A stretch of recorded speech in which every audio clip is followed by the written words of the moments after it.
You know, you've probably spent your whole life reading analytical essays. Oh, absolutely. High-end journalism, white papers, investigative reports. Right, or even just really persuasive opinion pieces. And when you consume those texts, you naturally read them from top to bottom. Yeah, the introduction hooks you, Yeah. then the body builds the case, and the conclusion lands the plane. Exactly. It feels so inevitable. But what if I told you that to actually write a brilliant piece of analysis, like to construct that seemingly inevitable flow of logic, you have to build the entire thing completely backward? Completely backward. We are tearing up the table of contents today. Welcome to today's deep dive.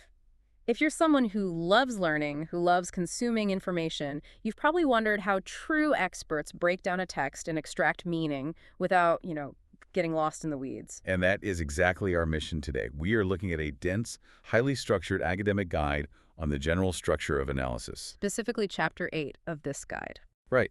And while it primarily focuses on literary analysis, the underlying mechanics are, well, they serve as a universal blueprint. It's basically the ultimate instruction manual for analytical thinking. It really is. It's a masterclass in dismantling, processing, and making sense of any complex web of information, whether you're a think tank researcher or an investigative journalist or just, someone trying to parse reality. It's the difference between eating a beautifully plated meal at a Michelin star restaurant and walking into the chaotic, flour-dusted kitchen to see how the sausage is actually made. I love that analogy.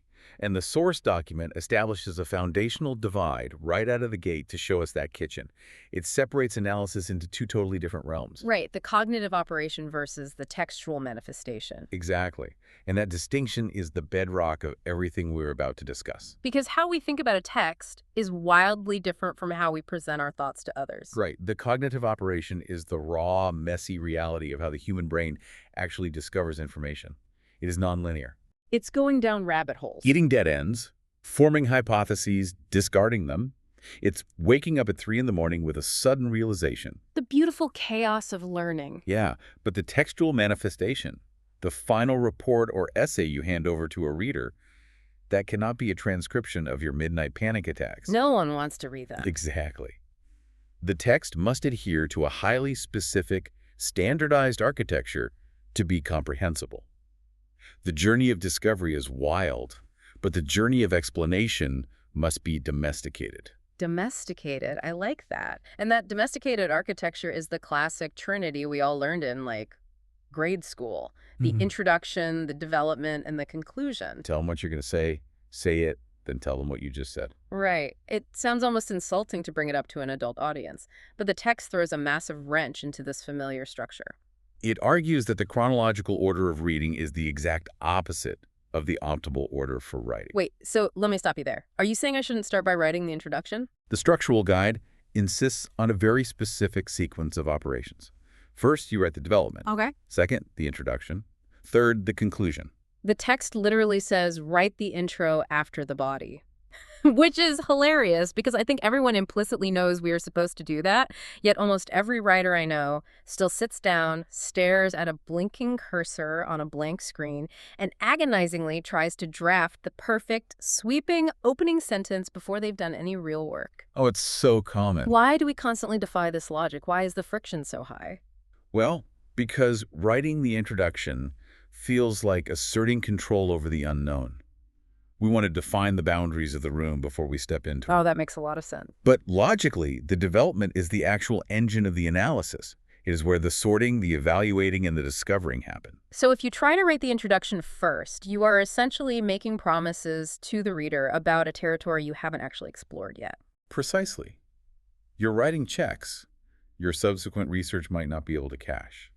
You might promise to prove X, but halfway through the body of the paper, the data forces you to pivot to Y. Which leaves you with an introduction that fundamentally lies to the reader. Yes. By forcing yourself to write the messy middle first, the introduction transforms from a hopeful guess into an accurate, precise map of a landscape you have already charted. That makes perfect sense.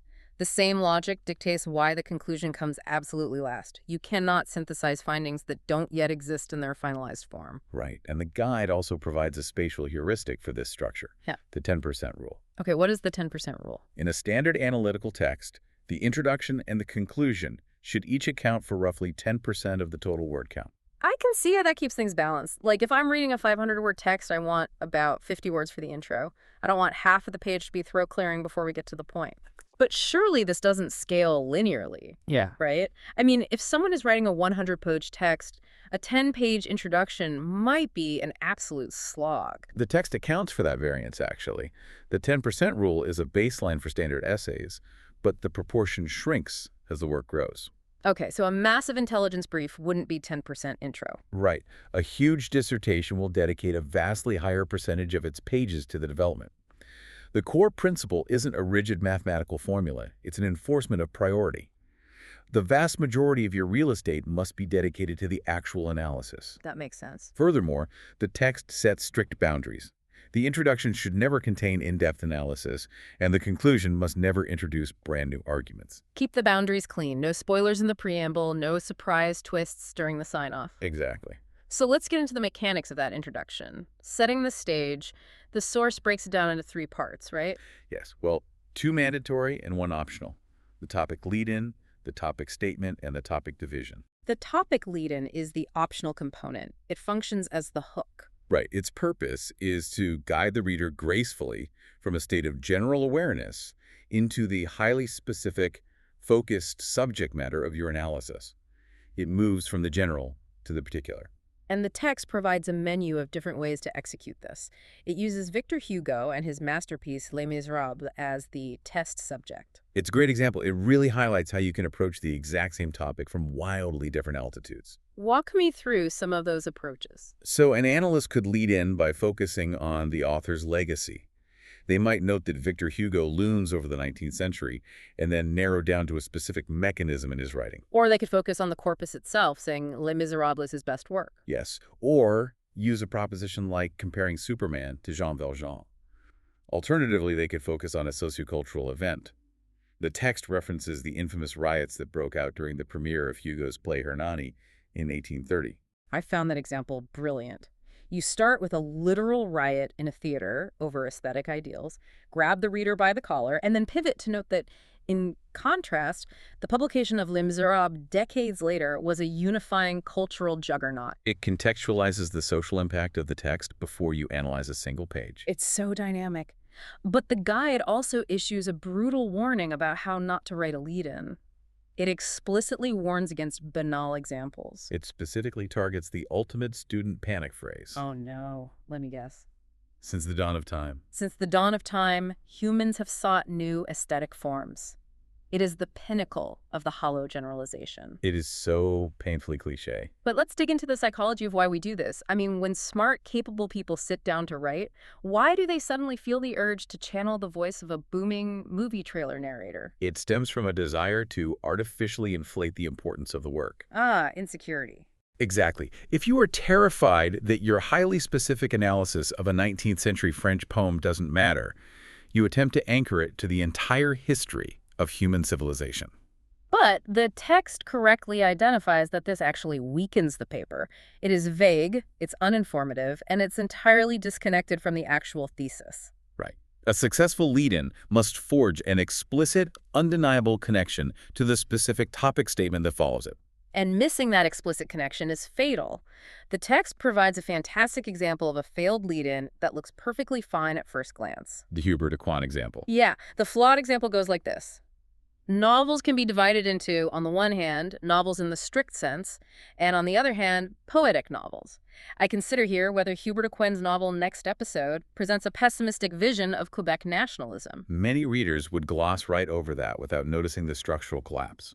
But looking closely, there is a massive logical leap. The writer introduces this dichotomy between strict novels and poetic novels in the first sentence, but then immediately pivots to analyzing Next Episode without ever actually stating which category the book belongs to. They never close the circuit. Exactly. The author succumbed to the curse of knowledge. Because the analyst already knows that Next Episode is widely considered a poetic novel, their brains skip the step of informing the reader. They assumed a shared context that may not exist. It feels like intellectual arrogance. To fix it, you just have to hold the reader's hand across the bridge. Right. You would say, because next episode is considered a prime example of the poetic novel, we must consider. You have to physically link the chain, otherwise the transition fails. Which brings us to the second component of the introduction, the topic statement. This is where you lay all your cards on the table. The precise presentation of the analysis. Yes, you present the corpus, the exact text or data set you are analyzing, the specific aspect you are investigating, your approach, and the configuration. And the text reveals a linguistic trick here that I think is invaluable for anyone, whether you're in academia or law or just corporate strategy. The trick about turning a direct prompt into an indirect statement. Yes. Often, an analyst is responding to a direct prompt or question. The guide suggests that while you could just parrot the question, you assert significantly more authority by transforming a direct question into an indirect statement. It is a subtle but powerful shift in register. Like, if a prompt asks, "Are you for or against violence in literature?" A novice might write, "In this paper, I will answer whether I am for or against violence in literature." Which sounds like a student trying to pass a test. Right. But if you flip it, you write, "We must consider whether violence is acceptable in literature." Suddenly, you aren't answering a quiz. You are establishing a serious field of academic inquiry. You are setting the terms of engagement.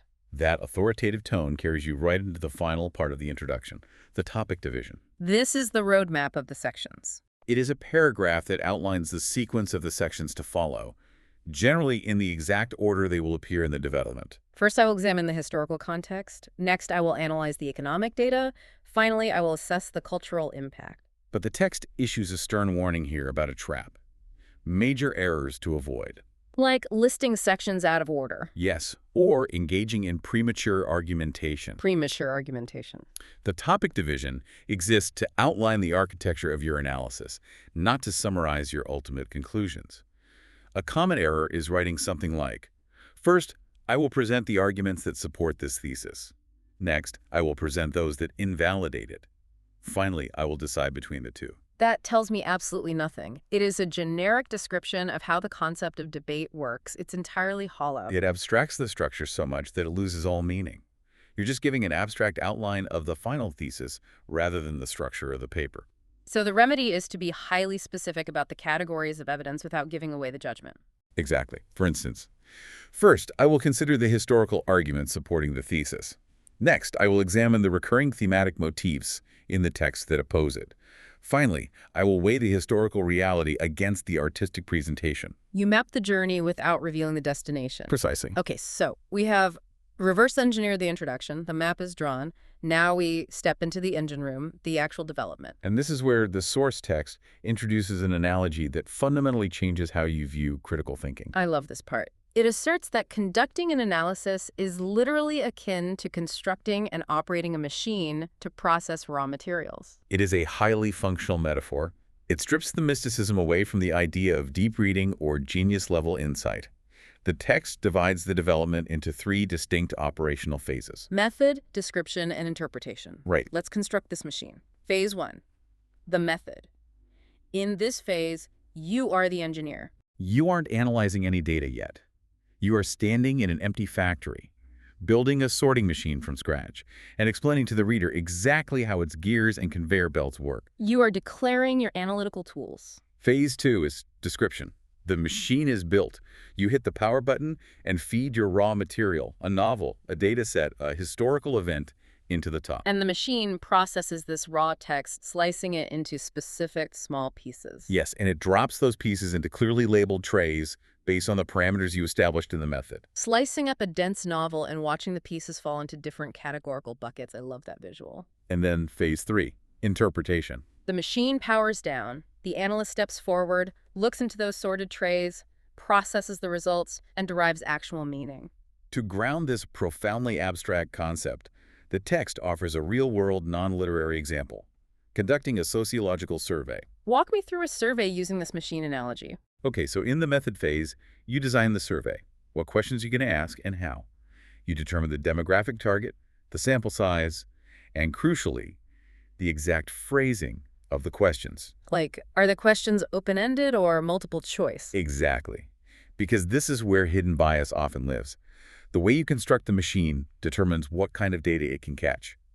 If you don't build a tray for a specific variable, the machine will just ignore it. Right. If you send out a survey asking people if they prefer driving or taking the bus, but you don't build a question asking if they live in a city with a subway system, your machine is blind to that reality. Then comes the description phase. You execute the survey, you collect the raw data, and simply sort it into the trays you built. 50 respondents said yes, 20 said no.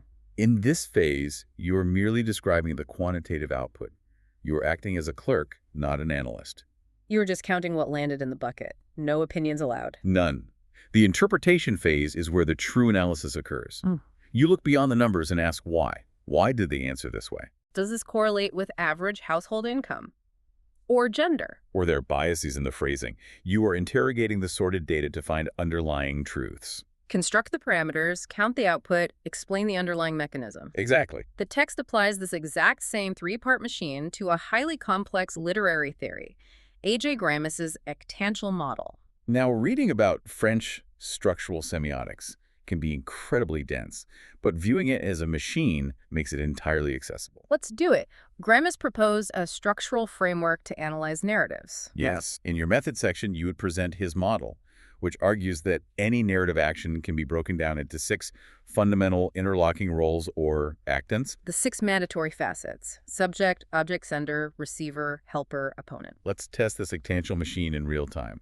Let's use a narrative everyone knows, say the original Star Wars movie. Oh, a perfect narrative laboratory. Okay, what are the 6 trays we are building? First, you have a subject who desires an object. Who is the subject? Well, Luke Skywalker. And his object, his ultimate goal, is defeating the Galactic Empire and destroying the Death Star. Next, we have the sender and the receiver. The sender is the entity or force that initiates the quest. The sender would be Princess Leia. Her distress hologram is the inciting incident that launches Luke's quest. And the receiver is the entity that benefits from its completion. That would be the Rebel Alliance, or maybe the galaxy as a whole, which gains freedom. Finally, the helper and the opponent. Entities that assist or hinder the subject. Helpers are Han Solo, Chewbacca, Obi-Wan Kenobi, the droids. Opponents are Darth Vader, Grand Moff Tarkin, the stormtroopers, the trash compactor. What you have just done is the description phase. You classified characters from a novel, or in this case a film, into these roles. You sorted the narrative elements into 6 distinct trays. We fed a 2-hour film into the Grammis machine. Now, here is where the analytical machine generates profound insight during the interpretation phase. You give meaning to this. For example, noticing all the helpers are male, does this reveal a sexist fictional world? Oh, wow. Or, what happens if we run the exact same text through the machine, but we tweak the method? We alter our limiting criteria and make Darth Vader the subject. Okay, let's flip the axis. If Darth Vader is the subject, his object is crushing the rebellion and retrieving the stolen Death Star plans. And the sender. The sender who gives him this quest is the Emperor. The receiver who benefits is the Sith, or the fascist structure of the Empire. His helpers are the Imperial fleet, and his opponents are Luke, Leia, and the rebels. Notice how the entire structural alignment of the universe inverts based purely on how you calibrate the machine. The method dictates the output. That is wild.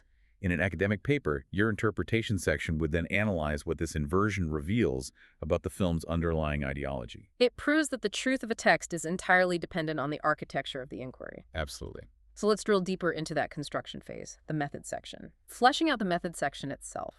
The source text details exactly what goes into this: approaches, definitions, establishing the corpus, and limiting criteria. Regarding definitions, the text is remarkably pragmatic. It warns against treating the method section like a boring dictionary of terms. You only define what's necessary or unfamiliar. You don't define words just to pad your word count. Right. You shouldn't list a sequence of dictionary definitions that have no structural relationship to one another. Give me a specific example from the text. Well, if you are analyzing a French literary movement, you might need to define Parnassianism because it's highly specialized. Or if your analysis hinges on the concept of agnosticism, but you are using a very specific 19th century philosophical definition rather than the modern conversational understanding. So avoid terms that don't relate to each other or aren't explicitly used in the analysis, because otherwise the reader's machine and your machine will process the data differently. Precisely, which leads directly to establishing the corpus, the actual physical text you are feeding into the machine. And here, the guide drops a surprisingly modern, urgent warning about the internet. It explicitly cautions against relying on poor quality, hastily digitized editions of texts found online. Don't use a bad internet copy. In rigorous textual analysis, the integrity of the source material is paramount. Mm. You must justify using scholarly, critical editions to protect the validity of the results. It's the garbage in, garbage out principle. Like, Yeah. if I'm doing a deep linguistic analysis of how an author uses punctuation to indicate psychological fracture, and I'm using a cheap internet PDF where a scanner accidentally turned all the semicolons into commas. Your entire interpretation is based on a phantom data set. It's like trying to navigate a treacherous mountain pass using a map someone sketched on a napkin from memory. You need the topographical survey. Right. And speaking of boundaries, how to keep the analysis manageable. We hit limiting criteria. This is how you keep your analysis from becoming a sprawling, unmanageable mess. You can limit your scope, spatially analyzing only Chapter 1, for example. Oh, conceptually. Right. Using our actantial model, you might state that you are exclusively analyzing character actants and purposefully ignoring animal or object actants. Now wait, I have to ask a critical question here. Push back a little. Go ahead. This sounds like a massive ethical loophole. If I consciously choose to only look at female characters and entirely ignore the male characters, isn't that just cherry-picking data to fit my thesis? Aren't I rigging the machine? That is the most common critique of structural analysis. And the source text tackles it head-on. The expert analysis uses the text to clarify. Methodological reduction, intentionally limiting your scope, is acceptable, but only if explicitly stated and justified. So the intellectual crime isn't limiting the data. The crime is hiding the limitation from the reader. Exactly. The stated criteria must accurately reflect the materials. If an analyst claims their method is to study all characters to understand a society, but their description section quietly ignores all the male characters because they don't fit the thesis, that is academic fraud. You have to own your blind spots. You have to explain the advantages, disadvantages, and impacts of this choice on your results. Transparency is the difference between an analysis and a polemic. You have to write, by exclusively analyzing the female characters, this machine will provide insight into the domestic sphere. But the disadvantage is it renders the political warfare invisible. Okay, the machine is built, the limitations are declared, the data has been sorted into trays. Now we cross the threshold from raw data to actual meaning, the art of interpretation. This transition requires a fundamental shift in how we understand the word interpretation. The expert stresses a crucial point from the text that defies everyday thinking. Because in casual conversation, if someone asks for your interpretation of a film, they are asking for your subjective emotional reaction. Like, I thought it was boring. It's just your vibe. But in structural analysis, interpretation is not a purely personal, subjective opinion. It must be supported by rational arguments. It starts subjective but becomes objective through explicit argumentation. Yes, it is the brutal process of objectifying your subjectivity. You might feel that a character is secretly the villain, but you have to build an incontrovertible chain of textual evidence to force the reader to see the exact same thing. Because this process is so intellectually taxing, the guide warns against 3 major errors, basically the 3 laziness errors. Let's run through them. The first is under-explaining. Assuming your meaning is self-evident. You just point at a tray full of quotes and expect the reader to experience the exact same epiphany you did. They fail to articulate the logical steps that connect the raw data to the final insight. The second error is under-arguing. Failing to address objections or provide counterarguments. Yes, presenting a bold interpretation, but failing to provide sufficient justification from the text, which bleeds directly into the third error. Perhaps the most insidious of all, under-commenting, which the text explicitly identifies as confirmation bias. Confirmation bias destroys the integrity of the analytical machine. The text defines this as only looking for arguments that validate your thesis, while hiding or ignoring opposing evidence. The guide uses the ultimate literary puzzle to illustrate this. Hamlet. Yes. Is Hamlet actually mad, or is he just faking it? Let's say your thesis is that Hamlet is a master manipulator who is entirely sane. Confirmation bias is when you load your essay with quotes from the scenes where he acts rationally, but you conveniently fail to mention the scene where he is having an extended conversation with a ghost that literally no one else in the room can see. You are hiding the anomalous data because it breaks your machine. Why does the human brain default to this behavior? Because we despise cognitive dissonance. We want our theories to be neat and unified. Acknowledging contradictory evidence makes the essay messy and harder to write. But a true analysis must embrace the friction. Now, once you have gathered your interpretations, you face a formatting choice: alternating versus consecutive. The text distinguishes between two spatial methods of presenting your findings.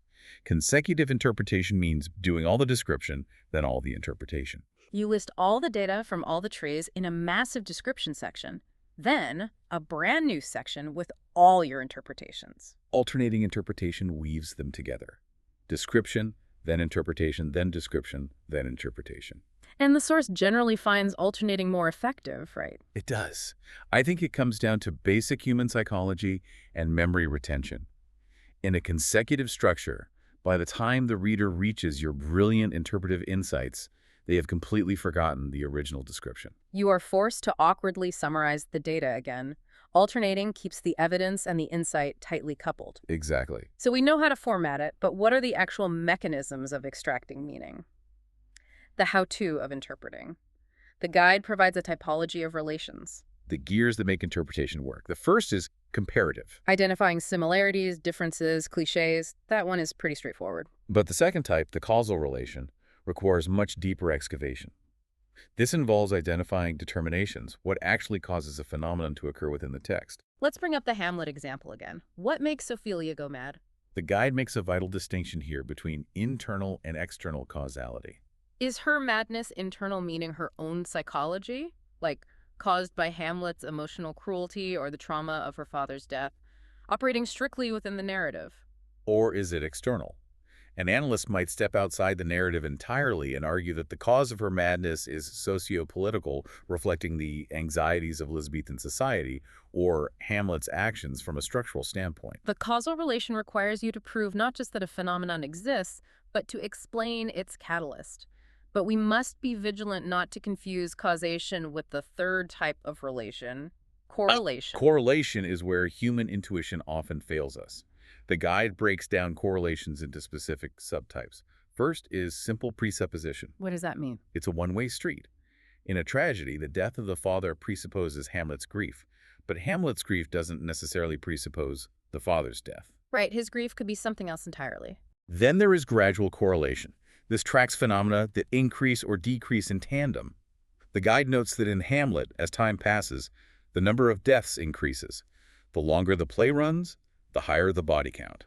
I love the real-world example from the text regarding correlation is not causation. It is the absolute classic statistical fallacy. Oh, the ice cream and drownings. Yes. If you look at municipal data, ice cream sales and deaths by drowning correlate perfectly. As ice cream sales spike, drownings spike. As sales drop, drownings drop. If an analyst merely observed that a correlation and lazily assigned causality, they would publish a paper concluding that consuming ice cream causes people to drown. Which is wildly absurd. Why do they correlate? Because of a third underlying factor, hot weather. When there is a severe heat wave, people eat more ice cream to cool down. Simultaneously, people swim more, which statistically leads to more drownings. The heat is the causal engine. The ice cream and the drowning are merely parallel effects. This is why interpretation requires relentless argumentation. If you stop at the description phase, you blame the ice cream, you have to look for the missing variables and find the heat wave. Okay, we have spent a lot of time in the realm of theory. We know the parts of the machine, we know how to identify the heat waves. But in its 6th section, the source guide delivers a true masterclass. The birdcage case study. Yes. The hosts apply the entire machine to a specific model analysis provided in the text. Hector de Saint-Denis-Garneau's poem, Birdcage, written in 1937. Let's observe how the analyst in our guide dismantles it, starting with the introduction. Well, first, let's get the raw material in our heads. I'll briefly read a summary of the striking imagery from this poem. The narrator states, "I'm a birdcage, a bone cage with a bird. It's death making a nest. It'll have my soul in its beak." It is a dark, claustrophobic piece of literature. Extremely. So, the introduction. Compare it to Baudelaire's The Albatross. The analyst executes the lead-in perfectly. In the broader literary canon, poets are frequently associated with birds, like in Baudelaire's poem. They then pivot to state that Garneau subverts this tradition by associating the bird with a symbol of death trapped inside the poet's own body. The explicit connection is made, the mission is declared, a partial thematic analysis focusing on homologation. So we move to the method. Here, the analyst defines the tools. Theme, which is a repeated semantic element, and semiotics, the study of signs. This part gets deep into linguistic theory. The text mentions a fascinating detail. Yes, the phrase, "the earth is blue like an orange." I had to read that part a few times. The word orange naturally contains the concept of color in its signified meaning. But the guide explains that in this specific poetic phrase, it denotes a fruit. The earth has a color blue, just as an orange has a color. But the earth is not a color itself. Words have layers of meaning that poets can manipulate. So the analyst declares their method is looking for homologation structural analogies between opposing concepts. Now, the description phase. The trays. What are the oppositions in the poem? The analyst identifies several interlocking pairs. The most immediate is the bird, which is alive, versus the man, who represents death. But wait, tracking the recurring themes, they identify what these entities represent. The bird is equated with death. It's death making a nest. Right. And the man is associated with life, so the primary opposition is bird death versus man life, but the spatial relationship is wild, based on containers and contents? The recursive structure. The man describes himself as a bone cage. A cage is a container, the man's body. The bird is trapped inside, so it is the content, the soul. The man contains a container which contains a content. This is pure description. They categorize the structures, then they transition to the interpretation, the meaning. And we unpack the brilliant reversal in the poem. The analyst uncovers that usually death is an external grim reaper, like Victor Hugo's Moors. It comes for you from the outside. But the structural sorting reveals that Garneau has entirely internalized the concept of mortality. Death is personified as a bird nesting inside the man. It is an indigenous creature born inside your own ribcage. But the interpretation pushes even further by applying thymic values, euphoria and dysphoria. Who is happy here? That is the fascinating question. For the man, his life is positive, his death negative. This aligns with standard human survival instinct. But because the bird is death, its value system is completely inverted. Right. For the bird, the man's death allows its escape, which is positive for the bird, while the man's life is captivity negative for the bird. One entity's survival is the other's agonizing prison. And it wasn't just pulled out of thin air, it was derived from the structural sorting of the text. To finalize the interpretation, the expert connects this deeply internalized vision of death to the broader artistic motif mentioned in the text, the vanitas. The vanitas connection. Those are the paintings with skulls or rotting fruit, reminding viewers of mortality. The poem isn't just about a bird. It's a meditation on earthly impermanence. The model analysis is a triumph. So, which brings us to the final phase, the conclusion and opening up. How to stick the landing. The conclusion consists of a synthesis or summary and an opening up of the question. Regarding the summary, the text points out the negative rules. Do not just repeat your introduction word for word. Do not make an abstract summary. And do not forget to mention your method. You don't just restate the answer. You remind them how the machine calculated it. But opening up the question is the most crucial part of the conclusion for the listener's memory. It places the topic in a wider context. Example from the text. In the birdcage analysis, the author opened up the question by suggesting a future analysis could look at thymic analysis, specifically regarding the soul's liberation from its heavy bodily prison. They are handing the baton to the next researcher. And a brief note on longer works. The expert briefly touches on section 8.5. If you are doing a PhD. Right. You'd add a state of the question, a literature review, to synthesize everything written about your topic before you, proving your originality. We have covered an immense expanse of intellectual territory today. Time for a final synthesis of our own. We learned that analysis isn't magic. It's a structural machine. You build it, feed data into it, and carefully, rationally read the output while avoiding the trap of confirmation bias. So a provocative thought for the listener. The next time you read a convincing article or watch a video essay, don't just look at the raw data they present. Look for the machine. Ask yourself, what were their limiting criteria? What trade did they throw away? By reverse engineering their method, you ensure you're consuming information critically rather than just being fed a conclusion.